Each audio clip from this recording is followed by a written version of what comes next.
Brazilian super താരം Neymar junior Saudi pro league ക്ലബ്ബായ അൽ ഹിലാൽ വിടുകയാണ്. താരവുമായുള്ള കരാർ അൽ ഹിലാൽ റദ്ദാക്കുകയും ചെയ്തു. നെയ്മർ തന്റെ പഴയ ക്ലബ്ബായ സാൻഡ്രോസിലേക്ക് തിരികെ പോകും. 2023 നെയ്മർ ഫ്രഞ്ച് ക്ലബ്ബായ PSG-യിൽ നിന്ന് അൽ ഹിലാലിലേക്ക് എത്തിയത്. $220 മില്യൺ 2 വർഷ കരാറിലാണ് താരം അൽ ഹിലാലിലേക്ക് എത്തിയത്. എന്നാൽ പരിക്ക് മൂലം 18 മത്സരങ്ങൾക്കിടയിൽ 7 മത്സരങ്ങൾ മാത്രമാണ് നെയ്മർ അൽ ഹിലാലിനായി കളിച്ചത്. ഇതിൽ ഒരു ഗോളും 3 അസിസ്റ്റുകളും ഉൾപ്പെടുന്നുണ്ട്. പരിക്കിൽ നിന്ന് മോചിതനാകാൻ സമയമെടുക്കുന്നതിലാണ് അൽ ഹിലാൽ നെയ്മറിനെ ഒഴിവാക്കാൻ തീരുമാനിച്ചത്. 2003 11-ാം വയസ്സിൽ സാന്റോസ് അക്കാദമിയിലാണ് നെയ്മറിന്റെ ഫുട്ബോൾ ജീവിതത്തിന് തുടക്കമാകുന്നത്. 2009 17-ാം വയസ്സിൽ സാന്റോസിന്റെ സീനിയർ ടീമിനായി അരങ്ങേറ്റം കുറിക്കുകയും 225 മത്സരങ്ങളിൽ നിന്നായി 136 ഗോളുകളാണ് സാന്റോസിനായി നെയ്മർ നേടിയത്.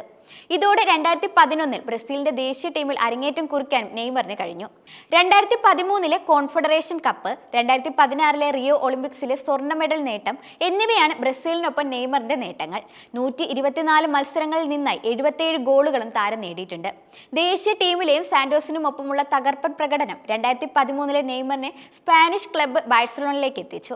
ലയണൽ മെസ്സി, ലൂയിസ് സുവാരസ് എന്നിവർക്കൊപ്പം നെയ്മറിന്റെ പേര് ഉയർന്നു വന്നു. 186 മത്സരങ്ങളിൽ നിന്നായി 105 ഗോളുകളാണ് നെയ്മർ ബാഴ്സയിൽ നേടിയത്.